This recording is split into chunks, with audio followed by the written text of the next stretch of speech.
Parasites are complex creatures found all around our world. They can be found in rivers, animals, food, and whether you like it or not, even inside your own body. Parasites are an extremely successful form of existence. Out of all extant species, around 40% are parasitic.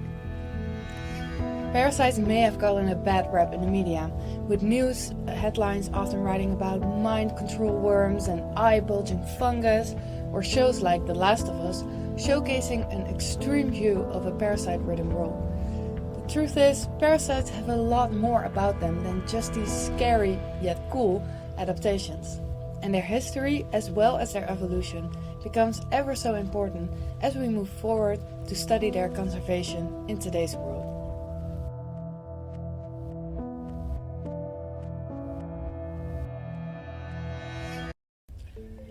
So welcome to the incredible world of parasites. In this video, embark on a journey into the freeloaders of ecology with us.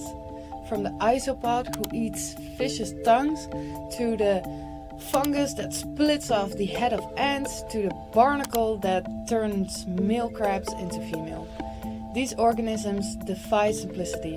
They've developed unique adaptations challenging our understanding of life itself.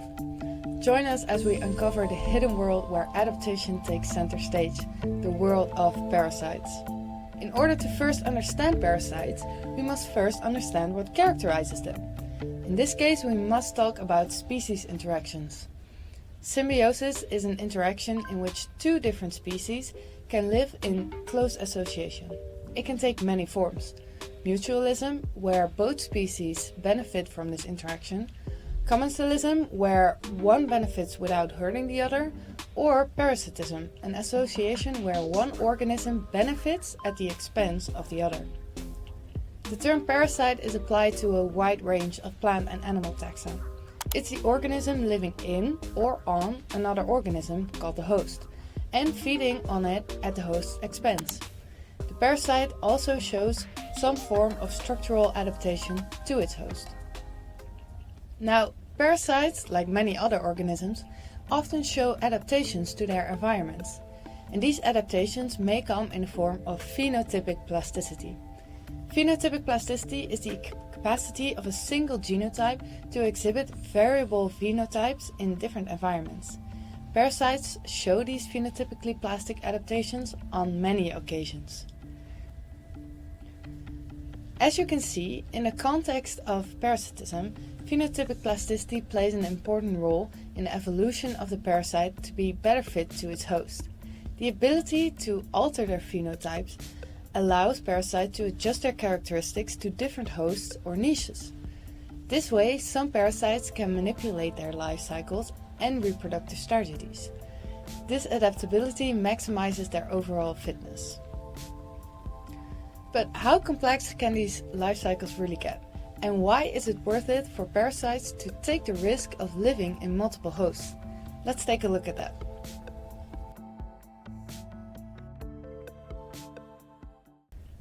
Let's start with the fact that parasites did not just come to existence out of nothing. They had to have evolved from free-living ancestors that were not dependent on hosts. In nature, there are some species that are often associated with each other because they frequently encounter each other under a shared niche, like this clownfish and sea anemone. They both benefit from each other without exploiting one another. This is what we call mutualism. However, under certain conditions, mutualism or commensalism has the chance to change into parasitism. If one species has some already existing adaptations that enable it to feed, reproduce and survive on the host, then it has an opportunity to exploit the host. This can be, for instance, a mouthpart that was previously used for only feeding in the free-living organism, or foracy, a process in which a small animal attaches to the surface of a larger animal. Using these already existing adaptations, the to-be parasite can start exploiting the to-be host. If the reproductive success of our to-be parasite is greater in this changed, now exploitative lifestyle than it was as a free-living organism, it might slowly evolve into a parasite. If there are no fitness benefits, natural selection will simply not favor parasitism. Therefore, for a more permanent association between a parasite and a host to begin, the parasite has to have some sort of pre-adaptation that it can use to start exploiting the host, and its fitness as a parasite has to be bigger than that of its free-living conspecifics. A beginner parasite that just transitioned from a free-living lifestyle exploits a single host species. They start fine-tuning their route and transmission to and from their host of that species. This transmission is what we call a life cycle. As evolution goes on, these simple life cycles may become more complex. This might be due to external environmental events or selective pressures like our well-known friend, natural selection. To increase the complexity of a life cycle, a parasite might want to add a host into their cycle, which is how we find some parasites with multiple hosts. But how is that even possible? Well, it can be done in two ways: upward incorporation and downward incorporation. In upward incorporation, it can occur that the old original host might be a prey of a larger predator. The predator eats the prey, and the parasite that was in the prey is now suddenly in the predator. The parasite adapts to the situation by making the predator the new definitive host and the prey the intermediate host. This intermediate host functions as a transportation system to bring the parasite to its end destination, the definitive host. In downward incorporation, if the definitive host is already a large predator, but the parasite's eggs are often accidentally ingested by prey of this predator host, this prey can also join the life cycle as an intermediate host, leading to the parasite having the same cycle as we saw in upward incorporation. Since these methods have come to existence, we would assume that adding a host in a parasite's life cycle results in greater transmission success and therefore greater fitness. You are probably wondering, if it is possible to add a host into a life cycle, it must also be possible to remove a host from a life cycle. And you are completely right. If transmission is not as optimal in a complex life cycle, a parasite might return to a more simpler life cycle. This is possible through multiple ways of abbreviation.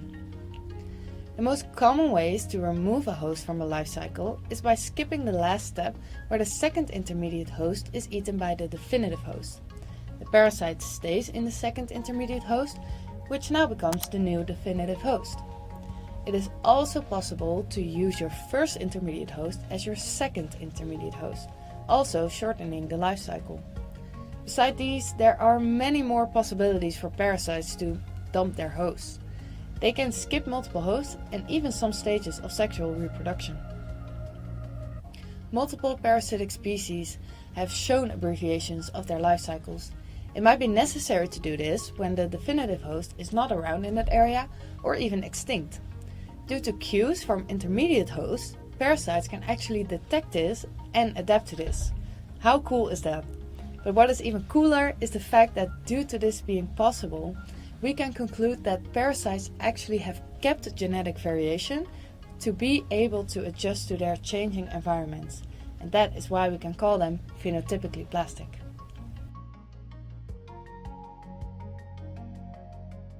If you have played or watched The Last of Us, this one's for you. Some parasites, whether it is a fungus like the zombifying cordyceps or even a funky hairworm, they have evolved to exhibit control over their host. These parasites can force the host to perform behaviors that would best benefit themselves, whether it be for their survival or for reproduction purposes. Luckily for us, the cordyceps, as it is seen in the video game, is mostly fiction, and we are not on the brink of a zombie apocalypse. However, the same cannot be said for the carpenter ants, which could actually be experiencing zombification without us even knowing it. The cordyceps fungus from the game is inspired by the real, this one, which infect the tropical carpenter ants' brains to manipulate their behavior. Upon infecting the ant's brain, the fungi perform their simple two-step protocol. They command the ant to distance itself from its colony and order them to go to high vantage points, which would be most advantageous for fungal development and reproduction. In fact, a study found that the ants infected by this fungus would not die in random places. Instead, they would all be found at higher elevations where the temperature and humidity was just perfect for the fungus to grow. Fungi aren't the only type of parasite that can manipulate their host. Some parasites are small but mighty. Don't be fooled by the single-celled, with this difficult name, especially if you are a Californian killifish. These single-celled flatworms infect the fish's brain and make it adopt strange behavior. The fish infected with this parasite will simply chill out at the surface of the water and flash their silver colorations to entice the birds to come and feast. This is how this tiny flatworm can move from the depths of the water in the fish into the sky in the birds, where they can complete their life cycle. The parasite world really is an endless pit of fascinating examples that leaves us simple humans in awe. So here's another example for you. A good example is Toxoplasma gondii, a protozoan parasite that has developed a strange strategy to ensure its survival. Toxoplasma gondii has a complex life cycle, capable of infecting various warm-blooded animals, including us humans. However, its definitive host is the cat, where the sexual reproduction of the parasite occurs. To enhance its chances of completing the life cycle, Toxoplasma gondii alters the behavior of infected rodents. It creates cysts, a latent form of the parasite, in the rodent's brain, which affects the neural circuits related to fear and risk assessment. As a result, infected rodents exhibit less fear, reducing their natural aversion to predators, especially cats. This behavioral change increases the likelihood of the rodent being consumed by a cat, allowing the parasite to reach its definitive host. The parasite will then reproduce inside its host. The larvae will exit the body of the cat in fecal matter, which then will be eaten by small mammals, primarily rodents, and then the cycle starts anew. This strategy may seem like the most effective way for a parasite to fulfill its life cycle by forcing its host to perform behaviors that will benefit the parasite. However, the evolution of such a strategy does not come cheap, and the parasites have to pay a price for this. For one, in order for the parasite to meddle with the host's neurochemistry, it needs some special tissues which can do this. These tissues will up a lot of energy during their development. Generally speaking though, costs associated with this behavior means that any energy invested in host manipulation means that less energy is given to growth, reproduction and more. So how do parasites perform such a strategy and enjoy the benefits from it if the risks and costs associated with it are so high? Researchers believe that most manipulator parasite species do not invest too heavily in host manipulation within populations consisting of individuals of the same species. Instead, their investments are plastic and flexible, depending on the conditions in which they are in. This would allow the parasite to judge how much energy it needs to invest, depending on the number of parasites of its own species it is surrounded by. Now you've got some pretty cool examples of different manipulator parasite species to impress your friends with. Now, you could listen to me rant about parasites for a very long time, but who else knows more about this than the one and only conservation biologist at Karlstad University in Sweden, Sebastian Rock.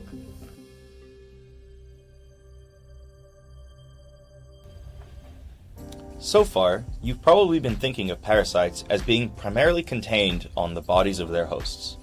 While this is probably true for most parasites, not all parasitic organisms function this way.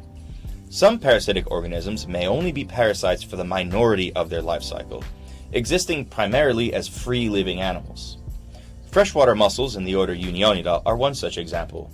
These mussels can be found around the world and can live for an exceptionally long time, with the freshwater pearl mussel, Margotifera margotifera, living upwards of 250 years, but is only a parasite for around 9 months.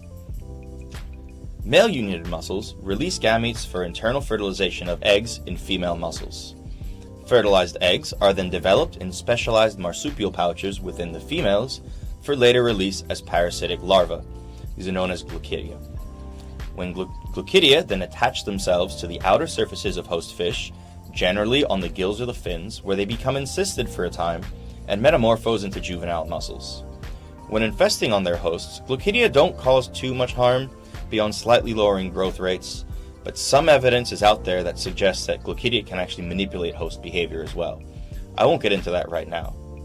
More importantly, adult mussels have a tremendous impact on their host fish and on the surrounding environment as ecosystem engineers. Large beds of mussels can filter significant amounts of water, bioturbate the sediment, and act as habitat for other organisms, ultimately leading to higher water clarity, increased periphyton production, and higher invertebrate densities and diversity. Now, this is an effect you see both in the water and on the surrounding terrestrial environments. Together, all these effects combined can significantly impact humans as well as their host fish. So why am I, a conservation biologist, talking to you about parasitic mussels?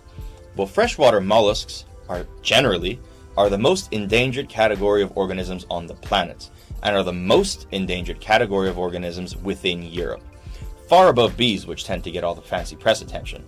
So if I can only leave you with one message, it'll be this: parasites aren't always as bad as what you might think.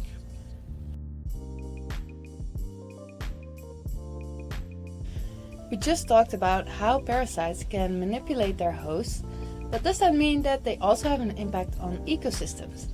Well, the answer is yes, but contrary to what you might think, they actually have a pretty important role, which can even be a positive one at times.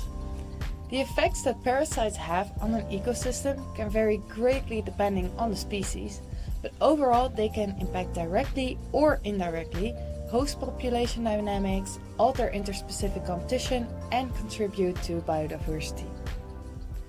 When it comes to host populations, they can cause issues such as the Pteropus ovis, which is a parasitic mite that settles in bighorn sheep's ears, affecting their hearing, making them more vulnerable to predators. Though, if a parasitic species causes a host species that is too prevalent in numbers to dwindle in population, it can have a positive impact on the ecosystem and function as a population controlling agent. If this shows how parasites have an impact on biodiversity through prey-predator dynamics, they can also do so through parasite-mediated competition. If two species that are in competition with each other are subject to parasitism, it will affect which species can win over the other if one of them tolerates the parasite's presence better. This can have both a positive or a negative impact, depending on whether the more tolerant species is native or invasive. The more impactful the host species is on the ecosystem, the more important the impact of the parasite will be. Parasites are also a lot more present in food webs than we might think. With parasitic species in one salt marsh food web in California estimated to be involved in up to 78% of links between species. This is why there is a push from parasitologists to include their presence in food webs. Finally, parasites can also be good bioindicators for restored or healthy ecosystems, as sampling them is often easier than sampling host species. So, as much as parasites can negatively impact host and non-host species, they also play a crucial role in biodiversity patterns, in species dynamics, and in food webs. Thank you so much for watching this video. I hope you learned a lot, and if you want to know more, check the links down below.